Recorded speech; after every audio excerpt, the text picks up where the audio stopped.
PDG d'une boîte à serveur dans un restaurant. J'ai une lésion au cerveau où je perds toutes les facultés comme la parole, ce genre de choses. J'ai un enfant de 3 ans, il faut subvenir à ses besoins. Je travaille dans un restaurant. On doit absolument, en tant que parent, célébrer l'échec. C'est quoi ton échec aujourd'hui ? J'ai compris que si j'échouais, c'est parce que j'osais. Toi-même, tu dis certainement, il faut oser être nul. Je dirais à côté de toi, oser réussir. Je m'en fous de l'école pour mes enfants. Par contre, ce que je veux leur apprendre, c'est tu veux, tu vas faire. Tu as une idée, tu le fais. Arrête de parler, arrête de rêver, t'agis. Tu es un exemple pour ton enfant. Qu'est-ce qui va en fait conditionner et freiner l'enfant ?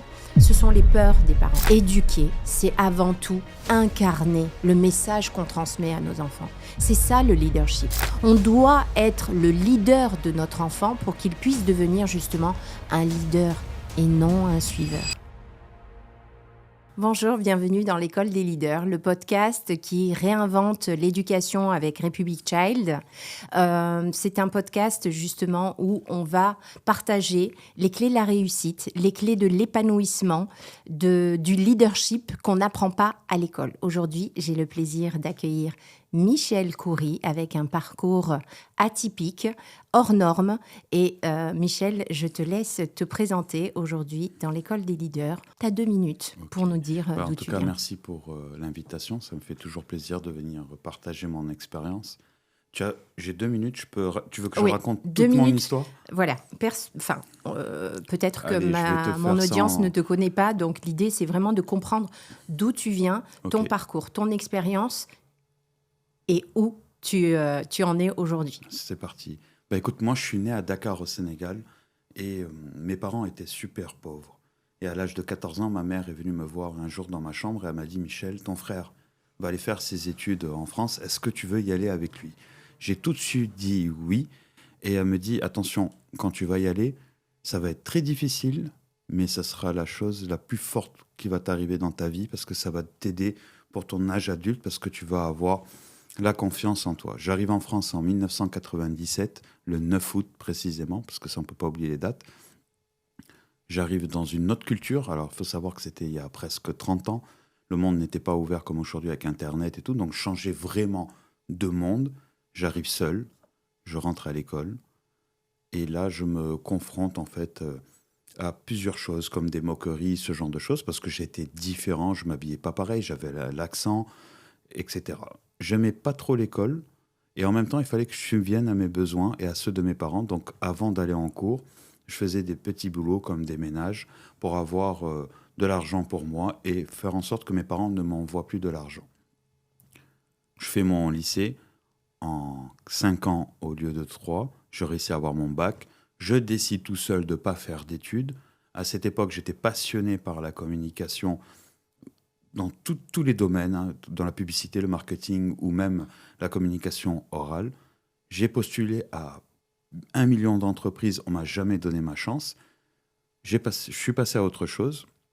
J'ai décidé de rentrer dans l'humanitaire, par hasard, en fait, juste parce que j'avais envie d'aider les gens. J'y suis resté pendant 15 ans quand même, et j'ai voyagé dans beaucoup de pays pour aller apporter de l'aide aux autres. Et à cette époque, j'étais amoureux de 2 choses.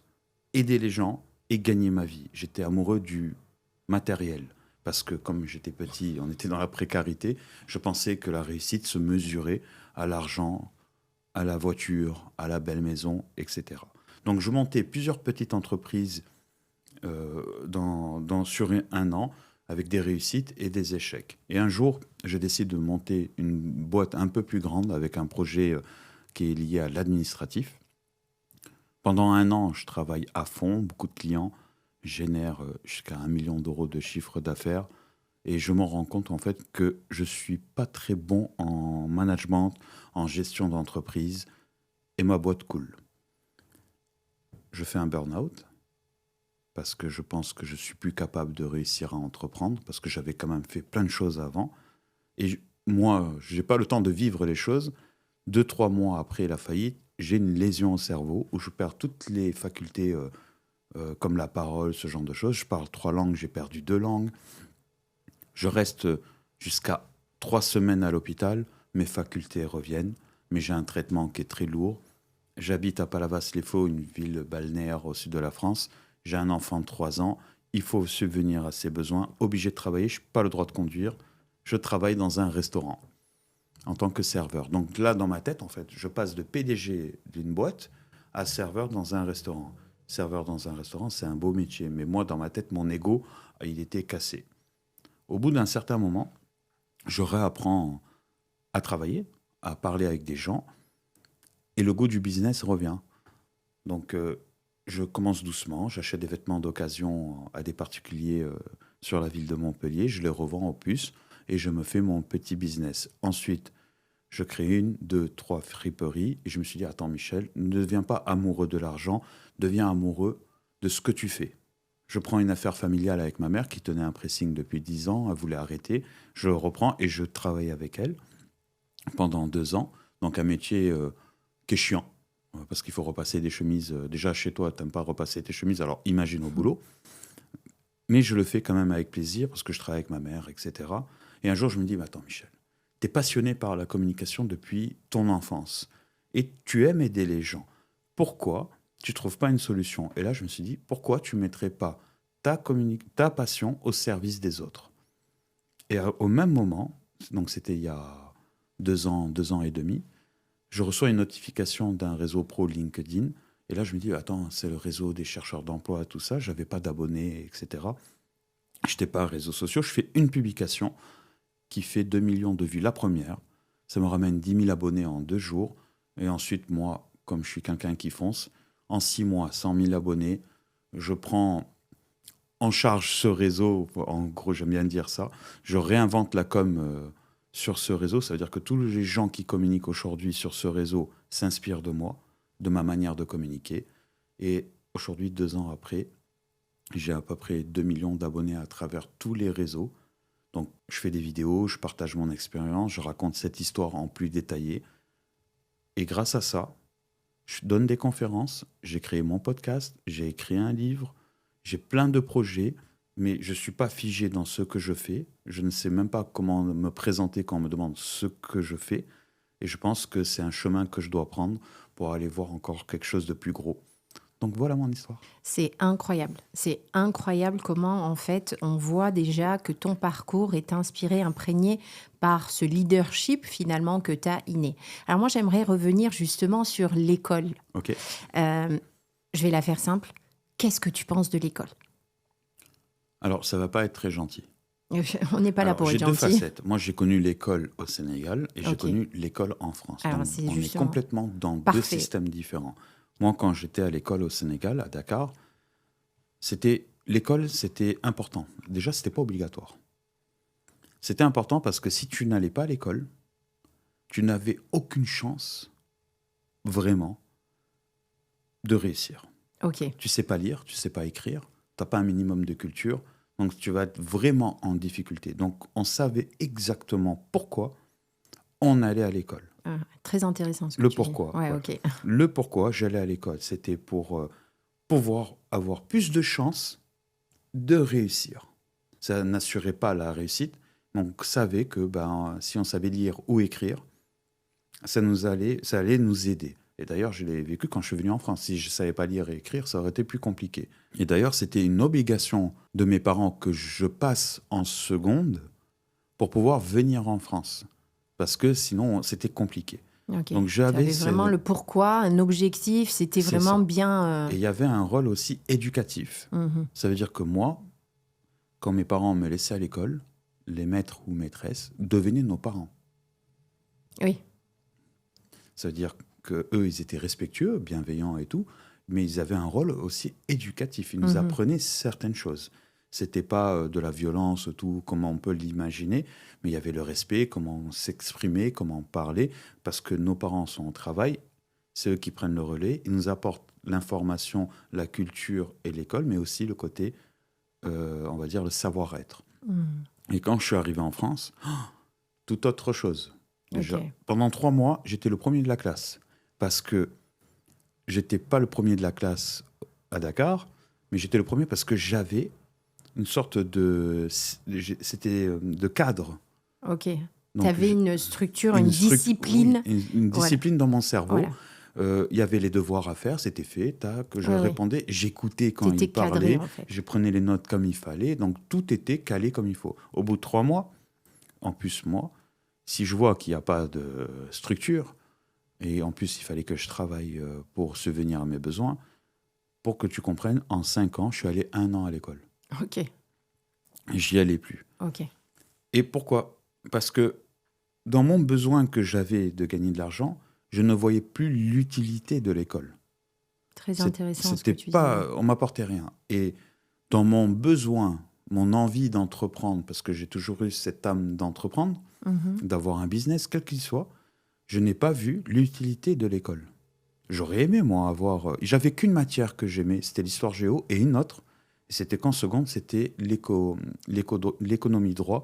Pourquoi? Parce que j'avais un prof qui, 1 heure par semaine, nous faisait un cours sur la communication, Ok, où on détaillait certaines choses. Là, j'étais à fond, dans ton élément. dans mon élément.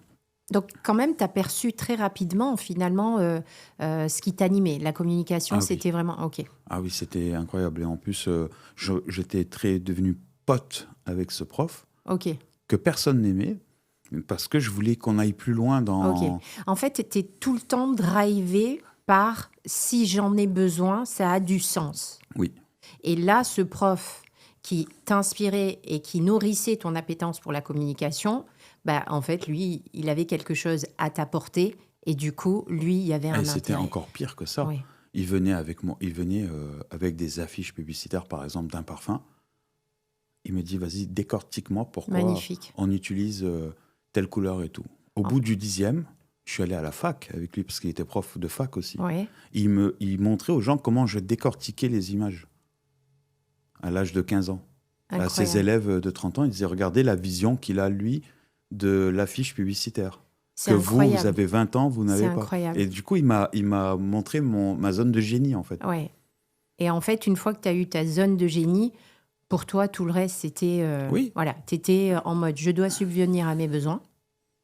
Mais ça, j'ai compris que j'aimais. La communication, C'était c'était ta zone de génie sur laquelle tu, naturellement, finalement, tu t'orientais. C'est incroyable parce que, finalement, la vie te met, dès le départ, des moments, des personnes, des situations qui vont forger celui que tu es aujourd'hui. Mais tu avais quand même une sensibilité incroyable parce que tu dis souvent que tu attends de la vie qu'elle t'ouvre ses possibilités Oui. et toi, tu les accueilles. Et c'est pour ça d'ailleurs que tu dis souvent, bah, je ne sais pas me décrire, je ne sais pas dire ce que je veux faire. Parce que tu es nourri par, j'aime cette idée d'avoir ce champ des possibles. Et là, tu as cette opportunité encore qui arrive et qui finalement est le début de cette carrière que tu fais aujourd'hui où Complètement. des millions de gens arrivent à être touchés par cette communication qui est incroyable et on reviendra dessus après. Michel, est-ce que tu peux justement maintenant, parce que tu as évoqué ton expérience dans l'humanitaire, j'imagine que, alors ton besoin d'aider, j'aimerais que tu nous le partages. Pourquoi est-ce que tu as voulu aller expérimenter ça? Et comment justement, cette expérience qui a duré finalement quand même une quinzaine d'années a forgé et t'a permis d'avoir non seulement cette connaissance plus développée de toi, de toi-même, et un regard plus intime finalement de l'être humain. Complètement. Moi, quand j'ai commencé dans l'humanitaire, j'étais détaché de ce que je faisais. C'était aider, c'était normal, c'était dans mes gènes quand j'étais à Dakar. C'était normal de faire ça. Et là, je me suis confronté à la réalité. Chose qu'une personne sur 1000 voit en France, par exemple. Quand tu vois des SDF dans la rue, qui dorment et tout, on les voit plus. C'est comme des rats que tu vois passer. Et le pire de tout, c'est que ces personnes-là, quand on passe devant elles, tout le monde dit oh, de toute façon, c'est son choix de vivre ici. Et ça, c'est tout le monde. Hein. Tout le monde pense ça. Et moi, donc c'était il y a 20 ans, quand j'ai commencé, je voyais ces gens-là comme mon égal. C'est juste qu'à un moment bien précis dans leur vie, je considérais que ces personnes-là avaient besoin de moi. Mais pas de moi, de la structure où ils venaient. Moi, je suis rien. Je suis juste la personne qui sert un café ou qui donne une couverture. Ils avaient besoin d'une structure. Et quand il venait, ce qui était le plus dur pour moi, c'est que je voyais la dégradation. Tu sais, aujourd'hui, toi, moi, celui qui est derrière les caméras, on peut tous se retrouver dans la rue. Une sortie de prison, un divorce, un problème, on se retrouve dans la rue, d'un coup, comme ça. Les 3 premiers mois, tu vas pas dormir dans la rue. Tu vas aller à l'hôtel, tu vas aller dans une famille, si tu en as. Tu vas toujours trouver une solution parce que ton cerveau ne peut pas dormir dans la rue. Et tu vas commencer petit à petit à aller dans des structures comme ce que je gérais. Boire un café, prendre une douche, etc. Mais quand tu vas arriver dans ces structures, tu vas pas voir des gens dans la même temporalité que toi. Tu vas voir des gens dans une temporalité où ça fait déjà quelques temps qu'ils sont là. Et au bout de 3 mois, tu vas commencer à perdre ta force mentale. Et tu n'as pas de solution, en fait. Et en France, il n'y a pas de solution. En France, il n'y a pas de solution pour que quand quelqu'un tombe dans la rue, il puisse, avant d'en arriver à dormir vraiment dans la rue, pour le sortir. Ça, c'est une grande problématique. Il y a des solutions d'urgence, mais pas des solutions d'accompagnement. Et du coup, cette personne, quand tu la vois, toi, arriver tous les jours, au bout de 3 mois, tu commences à la voir fatiguée. Cette personne-là est saine au départ, physiquement, mentalement. Okay, c'est pas parce qu'on se retrouve dans la rue qu'on est automatiquement, on a un problème dans la tête. Hein. Souvent, certains, ils s'imaginent ça. Commence à boire. Commence à se droguer. Et là, commence à fréquenter ceux qui sont dans une temporalité bien avant. Et il tombe vraiment dans la rue. Il se dégrade. Il ne croit plus à que il peut sortir de la rue. Parce que lui, son cerveau, il voulait sortir. Il essaie de trouver un travail, etc. T'imagines quand tu dors dans la rue, postuler, aller à un entretien, c'est tout un parcours. Nous, on avait créé le parcours de ça. Tu es dans la rue, tu trouves un travail, tu peux venir prendre une douche, tu as des vêtements qu'on te donne. On avait même mis les vêtements à 20 centimes. Moi, j'ai participé à la création de la première boutique que tu vois partout en France, à Montpellier, où tu peux acheter tes vêtements à 20 centimes de la Croix-Rouge. Tu avais un centre informatique pour tous, où tu pouvais faire des CV, tout ça. Et donc, du coup, tu te retrouves dans une situation où tu dors dans la rue. Et tu crois plus que tu peux sortir. Et c'est à ce moment-là, quand des gens viennent te dire « Viens, ce soir, tu vas aller dormir dans un centre d'hébergement » ou bah, « Vous êtes 400 comme lui », il n'a pas envie, il préfère dormir dans la rue. Et c'est pour ça que les gens s'imaginent toujours que ces personnes-là veulent dormir dans la rue. Et moi, ce que j'ai appris, c'est que le premier jour où j'ai travaillé où j'ai servi mon premier café, je donne le café à la personne, il le prend, il me le jette à la gueule. Le premier jour, hein, c'est énorme quand même. Ah oui. Il me dit, il n'est pas assez chaud. Moi, là, j'avais un quart de seconde. Tu sais, beaucoup de gens peuvent être violents par rapport à ça. Je reprends la tasse, je lui refais un café chaud et je lui donne. Il part. 1 heure après, je vais m'asseoir à côté de lui parce que j'ai quand même un tempérament où il ne faut pas abuser non plus. Mais je voulais comprendre, je voulais creuser. Et là, je lui dis, pourquoi tu m'as jeté le café comme ça ? Pourquoi vous m'avez jeté ? Parce que moi, je vous voyais. Et je serrais la main. Il m'explique toute son histoire. Ok. Et il me dit, excuse-moi. Et là, j'ai compris un truc qu'on peut rebondir ensuite dans ma vie de papa. C'est que quand tu donnes, tu aides, et quoi que tu fasses dans ta vie, et surtout dans l'humanitaire, n'attends jamais de merci. Parce que si tu es là, c'est toi qui donnes le café, tu prends la responsabilité d'aider une personne, c'est ton choix d'être là, et la personne qui est en face de toi ne te doit rien, en fait. Okay. Donc j'ai appris ce que c'était, l'ingratitude, et comment la gérer. Et souvent, en fait, quand on a le pouvoir, on aide, on se sent on sent qu'on a beaucoup de pouvoir, mais non, pas du tout. Si tu viens, tu décides d'aider, bah tu assumes.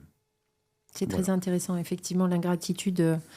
Quand on devient parent, c'est un sentiment qu'on peut souvent ressentir et exprimer par rapport au comportement de nos enfants. Hein, et on va se dire, ouais, il est ingrat avec tout ce que je fais pour lui, etc.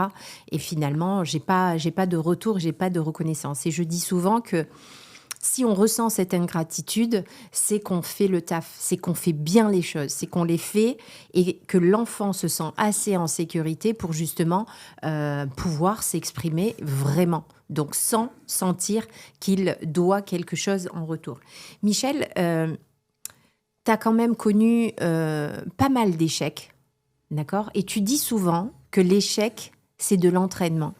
Est-ce que tu peux nous expliquer, en plus, tu sais, en France, la philosophie de l'échec, notamment à l'école, c'est quelque chose où on se dit de manière quand même un peu hypocrite parce que ça donne un bon genre.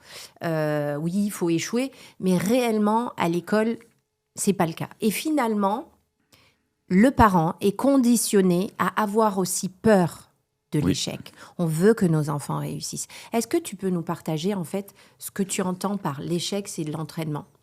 Alors moi, c'est tout mon parcours qui est semé d'échecs. Mais j'ai compris que si j'échouais, c'est parce que j'osais. Et toi-même, tu dis, certainement, il faut oser être nul. Tout à fait. Et moi, je dirais à côté de toi, oser réussir. Exactement. Pourquoi ? Parce qu'en fait, il n'y a que ceux qui font pas, qui échouent pas. C'est facile d'avoir peur. Je dis bien c'est facile d'avoir peur. C'est facile de pas faire. C'est facile de dire ne fais pas. C'est facile de pas faire. Mais quand tu fais un pas et que tu essayes quelque chose qui est en accord avec ce que tu as envie de devenir ou de faire, tu as des risques d'échouer. Maintenant, c'est comment tu perçois l'échec.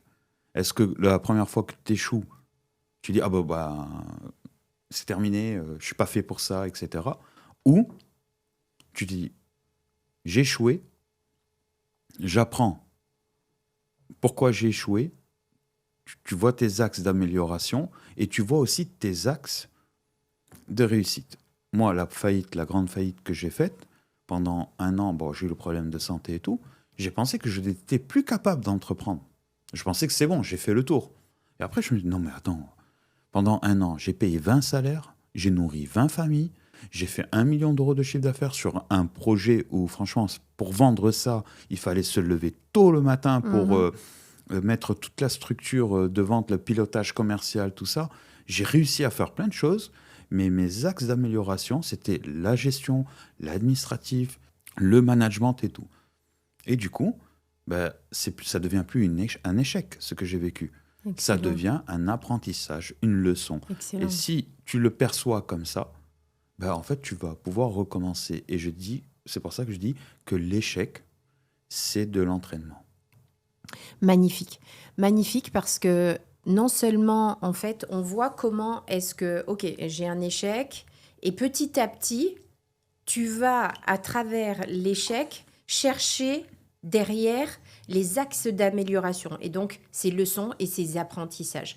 Et pourquoi est-ce que je souligne ça ? Parce que, vraiment, quand on est parent, on a beau dire ce qu'on veut, on a beau se dire qu'on veut laisser nos enfants expérimenter les choses, etc., mais on est conditionné à avoir peur de l'échec. Et résultat, on a peur des mauvaises notes, on a peur des mauvais bulletins, et on conditionne nos enfants à avoir peur et ne pas oser. Et ça, c'est quelque chose qui, finalement, va à l'encontre de l'épanouissement.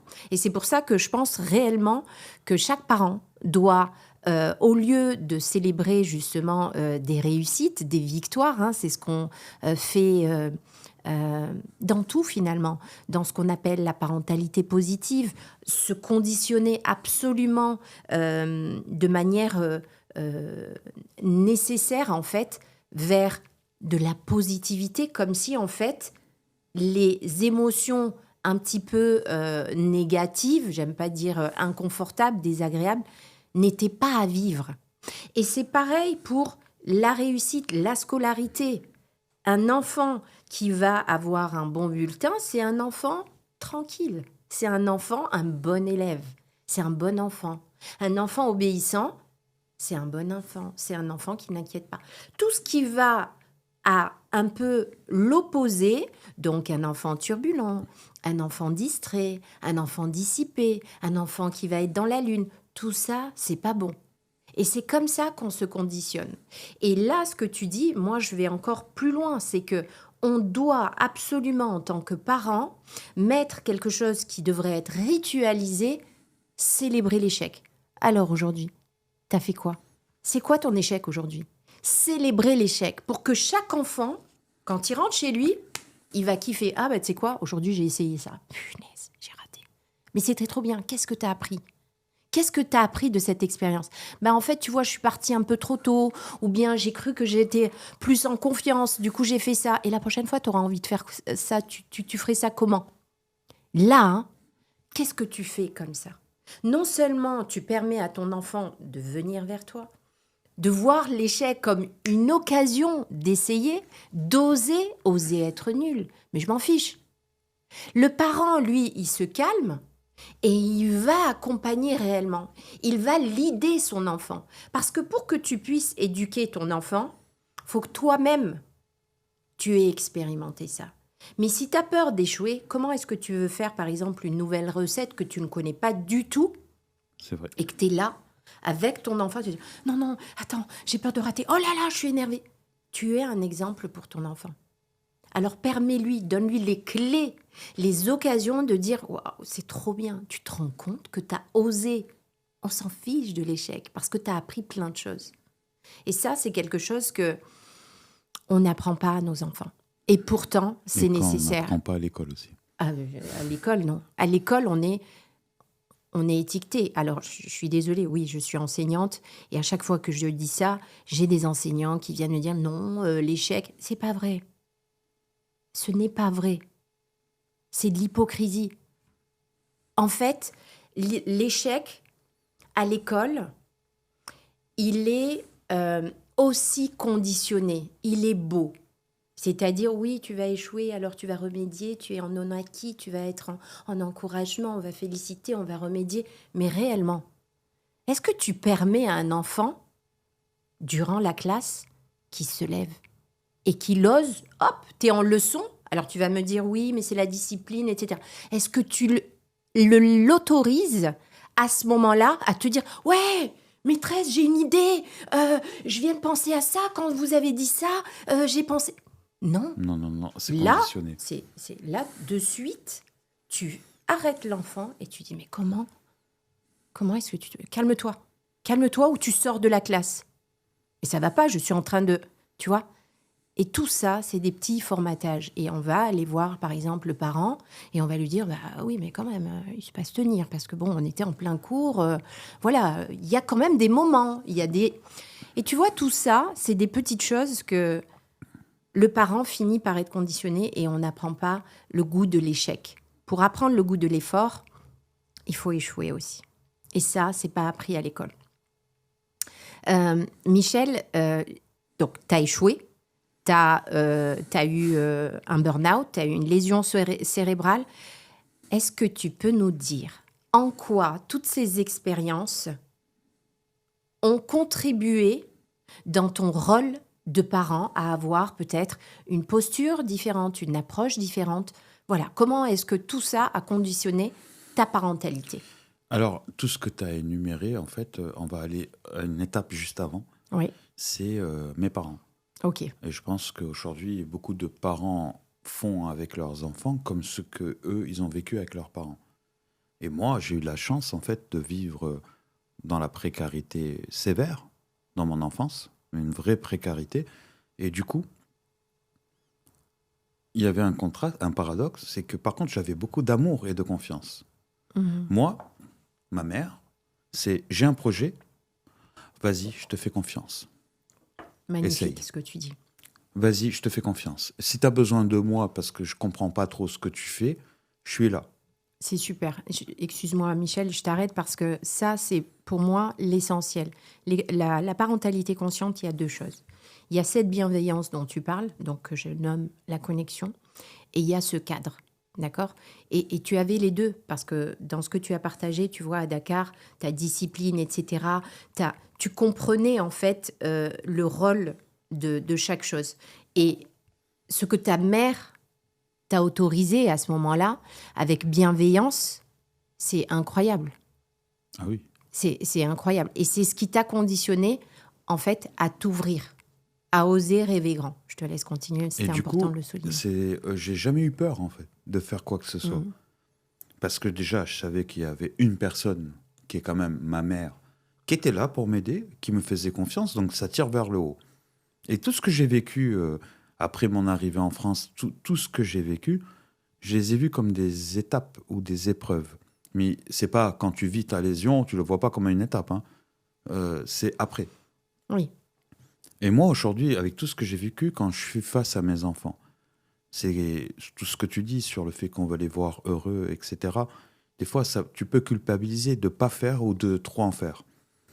Et moi, aujourd'hui, je veux te parler de l'école, par exemple. Franchement, je m'en fous complètement. Ok. Je laisse leur mère gérer ça. Parce que moi, ma réussite, je ne la dois pas à l'école. Ok. C'est-à-dire qu'aujourd'hui, je ne serais pas allé à l'école, à part pour apprendre à lire ou à écrire, avoir 2-3 notions de certaines choses en mathématiques que je n'avais même pas besoin, parce que moi, déjà, je comptais des sous à l'âge de 5 ans. Donc, voilà, ça ne me servait à rien, les maths. Je m'en fous de l'école pour mes enfants. Par contre, ce que je vais leur apprendre, c'est tu veux, eh ben, tu vas faire. Tu as une idée, ben, tu le fais. Arrête de parler, arrête de rêver, t'agis.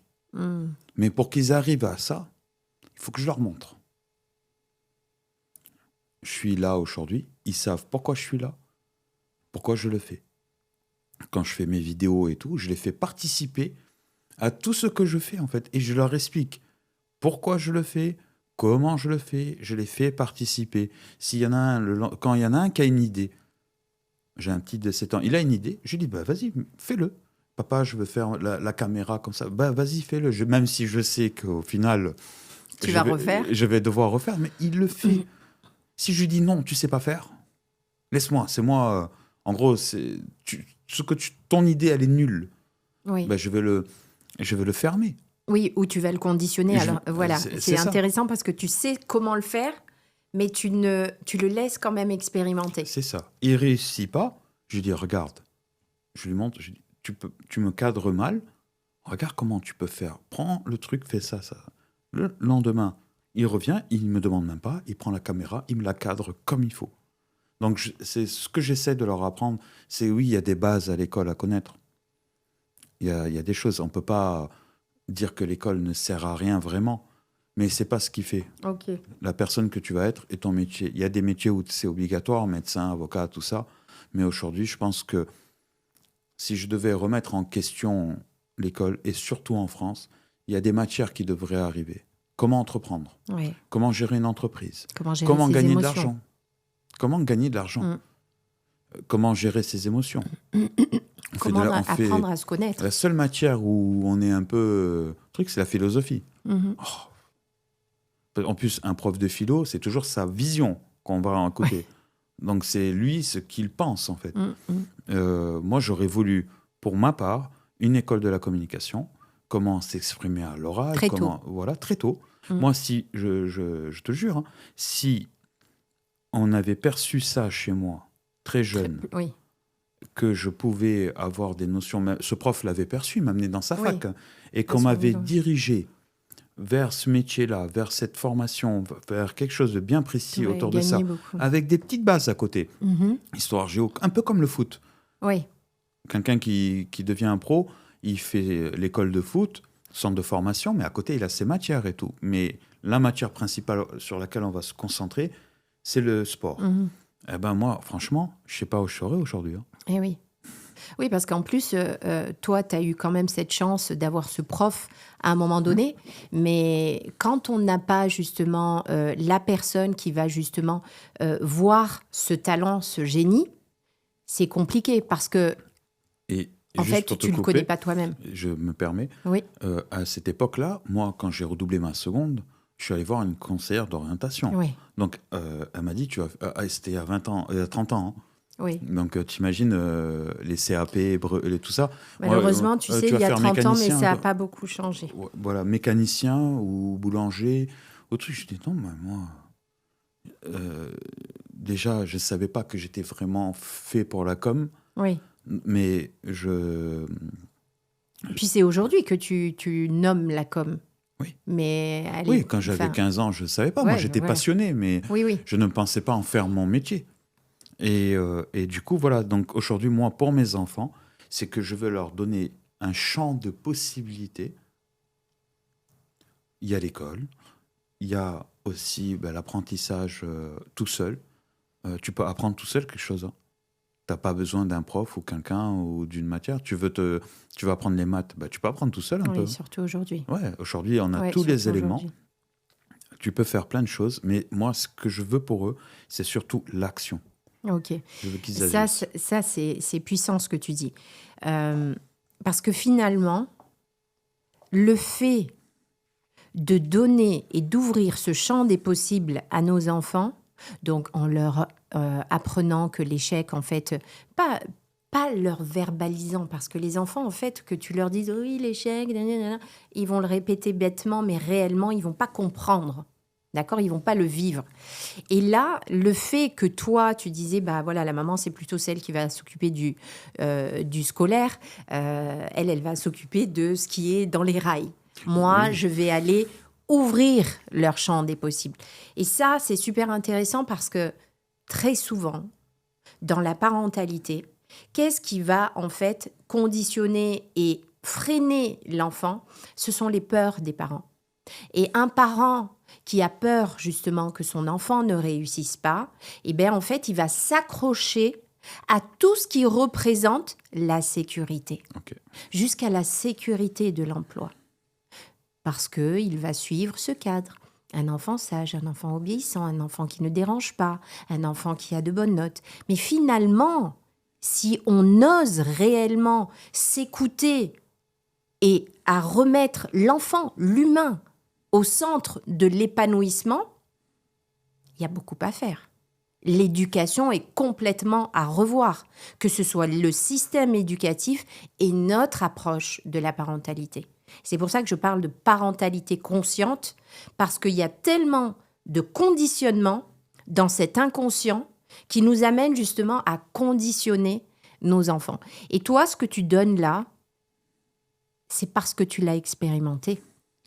Et on en revient à éduquer, c'est avant tout incarner le message qu'on transmet à nos enfants. C'est ça le leadership. On doit être le leader de notre enfant pour qu'il puisse devenir justement un leader et non un suiveur. Et si on continue, nous, à suivre ce mouvement, on va non seulement transmettre ces schémas à nos enfants, cette programmation, mais de manière encore plus marquante dans sa vie. Parce qu'hier, j'ai échangé par exemple avec une femme qui me disait, qui a un parcours où quand même elle fait des choses, mais elle m'exprimait en fait sa relation avec sa mère, où elle me disait, mais c'est super dur Hakima, parce que je sens encore ces étiquettes que ma mère me disait. T'as pas de limite, t'es toujours borderline, tu fais toujours ce que tu veux. Elle m'a dit, mais à force d'avoir entendu ça, je faisais des choses dans son sens. Alors que je m'obstinais à lui dire « Maman, arrête de me dire ça, je ne suis pas comme ça. » Et ça, c'est vraiment le conditionnement. Elle n'a pas d'enfant, cette fille-là. Mais ça l'a conditionnée. Et ce que tu dis, le fait d'ouvrir, le fait de ne pas transmettre ses peurs, parce que là, en l'occurrence, tu n'en as pas, parce que tu as appris à ne pas en avoir, ça fait toute la différence. Donc ça, c'est quand même incroyable. Michel, je voulais te demander, donc tu connais la mission de Republic Child, c'est un peu réinventer l'éducation, apprendre ce qu'on n'apprend pas à l'école, développer une parentalité consciente. Tu as rejoint cette mission de manière très spontanée. Quand je t'ai invitée, ça a été un oui, mais tellement franc. En quoi tu penses que justement Republic Child est nécessaire dans cette société d'aujourd'hui, pour le parent, pour les enfants? Je pense que c'est une alternative. Aujourd'hui, on a ce qui est obligatoire, l'école, le système, ce genre de choses. Et ton projet, ce que tu mets en place, je pense que... Moi, je vais te dire exactement comment je le vois. Il n'y a pas de bons ou de mauvais parents. Il y a juste des parents. Et chacun fait avec ce qu'il a appris, ce qu'il est et ce qu'il sait faire. Et comme moi, je suis quelqu'un qui aime réussir dans ma vie, que ce soit au niveau perso ou que ce soit au niveau pro, je pense qu'il faut toujours s'entourer de personnes qui sont meilleures que nous dans certains domaines. À l'image d'un sportif, il va avoir son kiné, son psy, son entraîneur, il va avoir toute une équipe autour de lui pour que lui puisse être toujours au top niveau, mental et physique. Mais savoir jouer au foot, ça, c'est lui, c'est son don. Et moi, si je rejoins ton équipe, ton projet, ta vision, c'est parce que je pense que ça peut me rendre meilleur papa. Parce qu'il y a des clés que je ne peux pas avoir tout seul, ou des choses peut-être que je fais mal, et on peut me réorienter. Et même aussi, peut-être il y a des choses que je fais bien, et ça va me valoriser, et je vais pouvoir peut-être encore plus accentuer. Donc, tout parent, pas que quand il y a des problèmes, peuvent venir rejoindre République Tchèque juste pour être alignés avec une parentalité où tu es pas dans la culpabilité, dans le stress, dans l'agressivité, dans la violence, et comprendre ce que tu vis avec ton enfant pour que déjà tu fasses un travail sur toi et pour que tu sois meilleur pour eux. Et voilà pourquoi je viendrai. Michel, je voulais te demander aussi, qu'est-ce que tu dirais à cet enfant, à ce Michel qui est arrivé en France à 14 ans? Qu'est-ce que tu lui dirais pour l'encourager aujourd'hui? T'inquiète, change rien. Change rien. Ah, moi, je change rien. J'ai aucun regret sur rien du tout. Et même pas besoin d'encouragement. Et qu'est-ce que tu dirais aux parents, en fait? Parce que toi, tu as vécu une enfance particulière et tu as réussi à tirer justement avantage et profit finalement de ta mère qui t'a permis de manière très... tirer avantage et profit. Ça, c'est toute l'histoire de ma vie. Non, mais c'est vrai. J'ai un problème. Avantage et profit. Il y a qu'est-ce que je vais toujours avoir? Je vais me préoccuper de l'avantage et du profit. Excellent. Toujours. Et je dis ce que je pourrais dire aux parents, c'est avant de vouloir dire à vos enfants ce qu'ils doivent faire, sachez déjà vous ce que vous voulez faire. Parfait, ouais. C'est top. Travaillez sur vous, quoi. Et aux enfants? Aux enfants? Qu'est-ce que tu dirais à un enfant, en fait? Vis ta vie d'enfant. Et l'avenir, c'est l'avenir. On ne peut pas prédire ce qu'il y a dans l'avenir. Ouais. Si tu as des envies, si tu as envie de faire quelque chose, on est là. Enfin, je suis là. Pour t'aider, t'accompagner, je te fais confiance. Et par contre, sois respectueux, sois discipliné. Quand je dis discipline, ça ne veut pas dire aller comme à l'école comme ça, mais discipliné dans ce que tu vas entreprendre. Fais des choses que tu n'as pas envie de faire si tu as un objectif derrière. Oui. Voilà. Tu mérites d'avancer, tu mérites de réussir, mais n'oublie pas que tu es un être humain et que tu fais ce que tu peux. C'est ce que je dis à mes enfants. Alors, j'ai un petit rituel. Range la chambre aussi, et nanana. J'ai un petit rituel dans l'école des leaders, c'est qu'à la fin, je demande, alors je n'ai pas pris le papier, d'écrire un mot, en fait, voilà, qui est ta signature, un mot qui amène le momentum, le mouvement, justement, de l'école des leaders. Quel serait ton mot? L'école des leaders, pas spécialement par rapport à la parentalité. Non, c'est vraiment un mot moteur. En fait, j'en ai un qui est né depuis, qui est très puissant, parce que ça résume beaucoup de choses et que des fois, on a toujours tendance à s'inquiéter du futur, mais on ne s'inquiète pas du présent. Mais sauf que le futur, il est incertain. Et je dis toujours, vis maintenant, parce que demain ne sera peut-être pas là. Et que ce soit dans ta vie pro, que ce soit avec tes enfants et tout, profite. Profite. Ok, super. Michel, merci d'avoir accepté cette invitation. J'espère que chaque parent a pu justement s'imprégner, prendre ces clés que tu nous as partagées, qui sont vraiment tellement simples, mais finalement pas naturelles chez le parent. Et j'espère que chaque parent pourra appliquer tout ça avec son enfant. Merci Michel. Merci.